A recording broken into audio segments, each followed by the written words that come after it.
Good evening, viewers, and welcome to another edition of the Social Development Outlook for today, Tuesday, the 26th January 2021. I am your host, Clarissa Hanley, and just to remind you that this program is hosted and coordinated by the Communications Unit within the Ministry of Social Development. And now we'll take our first break and we'll be right back. COVID-19 has impacted all of us, and the sports department is no exception.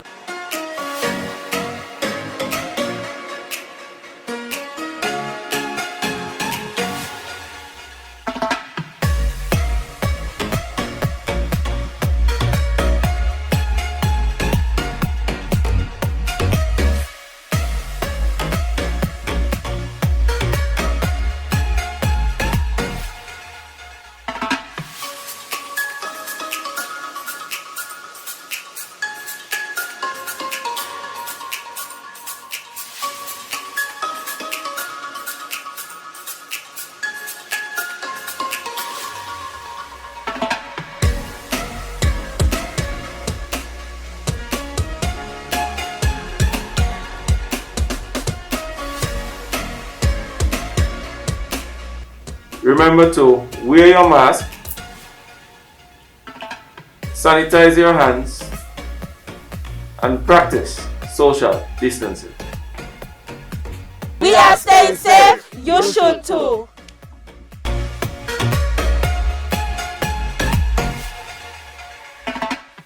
we're back. Mrs. Phillip, a very agile and industrious senior citizen from the Butler's Village, sat down with us and had a very interesting interview outlining some of the details about her past life. Let us now take in this interview. Dear viewers, and we are here in the very beautiful village of Butlers, and on my left is someone who is even more beautiful than the village itself, Mrs. Phillip. Did I get the surname right? Yes. Okay. Well, we are here today to find out a bit about Mrs. Phillip's personal life and what she has contributed to the village of Butlers, as well as some of the knowledge she may be able to impart on the listening viewers. So, Mrs. Phillip, first thing first, I know it is somewhat against the rules for a woman to ask her age. So you do not have to tell me your age, but I would like to ask you, what year were you born? I was born in the year 1945. So you could take from that how old I am. I'm not afraid to say it. That sounds like 75 years, am I right? You're correct. Good, so she's 75 years young today. Am I right? Yes. Your birthday has gone already, so I will presume you are 75 I am at this moment, right? 75 Okay, good. years old. Okay, wonderful. Now, Mrs. Phillip, you live in Butlers now, but did you born in Butlers? Were you reared in Butlers? Yes. From what I know, I was born in the hospital. Lived in Brickhill with my mother for a little bit. And then I came to Butlers and lived out the rest of my life, except for the time when I went away with my grandmother. Okay, so in short, out of the 75 years you've been in existence, how long would you say that you've been living in Butlers out of 75 years? Out of 75 years, I've lived in Butlers for the first 18 years. Came back and lived another couple of years, and I'm back here 15 years now. Okay, so roughly speaking about 40 plus, certainly? Maybe more? a short 40, not more. Okay. Yeah. Okay. Now, before I go into your older years, and based on what you've said, apparently you spent some time overseas, right? Yes. Let us start with your schooling. Yes. What primary school did you go in your time? And was it a primary school that was in Butlers?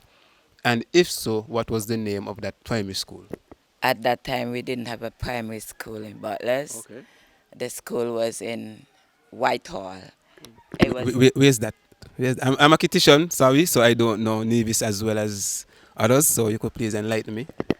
It's in the St. James's Parish, and Whitehall is between Brickhill and Butlers. Okay, thank you.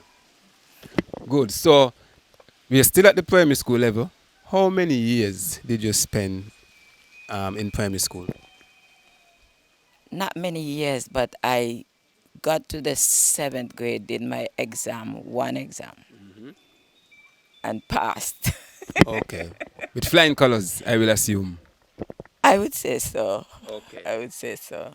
Okay, wonderful. Now we'll make a transition from primary school into high school. What high school did you attend, and what was? I see you did. Am I to believe that you didn't attend any kind of high school? No, at that time, high school was just for the Mr. and Mrs. children. Poor people didn't get into high school. Wow. Okay. Understandable. I'm 75 now. I'm old. Yes, so you've been around since 1945, way before my time. Quite understandable. So from 7th grade, that was the last grade you spent in school? Right, exactly. Okay, so from 7th grade, what was your subsequent role or performances thereafter? Did you get a profession immediately after, or did you went away immediately after? Or enlighten us, please. Well, after I left school, um, as a young girl, people choose to do what they would like to do. And for me, there was a lady up at the top of the road where I lived. Her name was Mrs. Griffin, and she used to sew. And I used to go by her house to learn how to sew. So that was from school to learning to sew. So you basically, I'm not certain if it was a certified profession, but you are virtually saying that from school you started doing what they call seamstress type of work. Yes, and no, you may not call it a certified because it wasn't such a thing them days either. But most people wanted to learn to do something, and that's what I chose. Did you make a penny or perhaps a pound from any of that seamstress work? No, not at the beginning. Not then. It took me some years before I started to earn money. Okay, so while doing your seamstress work, at what point in your life did you make your first trip or visit overseas? That was 1964. Some 19 years after?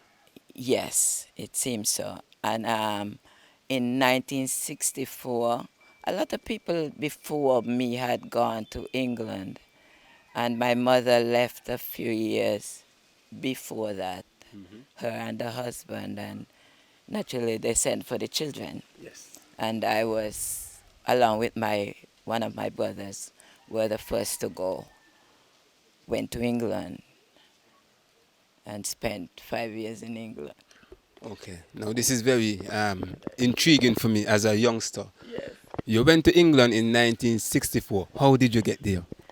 By what means of transportation? Oh yeah, we got a plane out of St. Kitts to Antigua, and from Antigua we got on what they call a tourist ship now. Yeah, it was because we stayed at different islands, and that was the mode of getting people to England. We got this ship in Antigua, and we went up. We stayed in Curacao, we stayed in Jamaica, and a couple more islands along the way. So nowadays days to get to England, I think it's roughly some 10 hours or a lot of hours, 8 hours. but 8 hours, right? But based on what you are saying, it took days back then to reach England. Took weeks. Weeks? Oh my goodness. It took 2 weeks. 2 weeks to reach Yes, England? yes. Wow. Was that a fun time for you, that 2 weeks period, or you just couldn't wait to get off the ship and be on dry land once again? I wish I could say it was fun for me, but I was sick most of the way.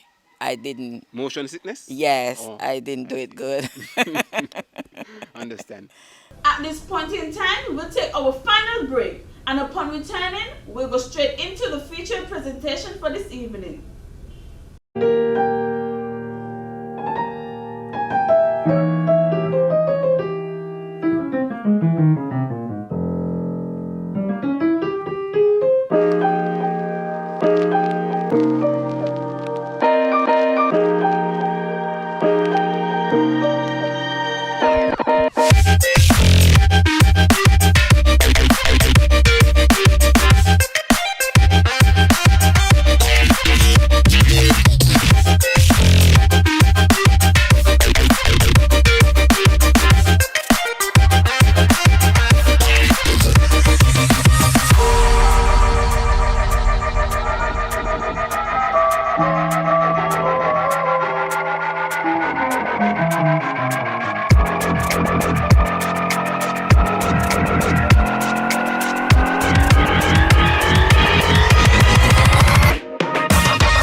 Wherever they go, will this be my destiny?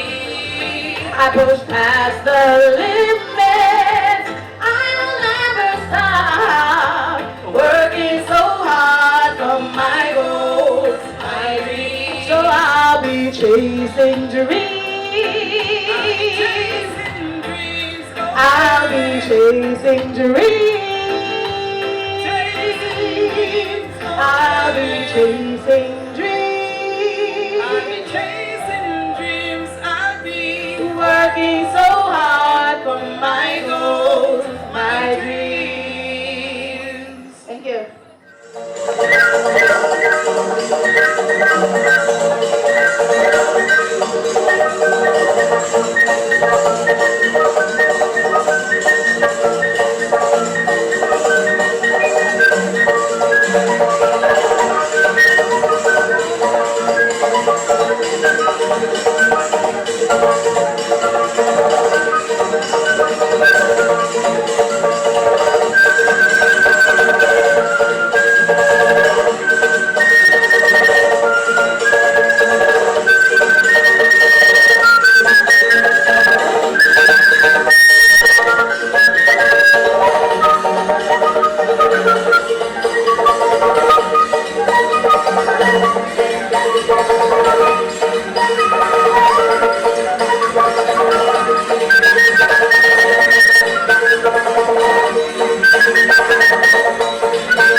And that's our package for this evening.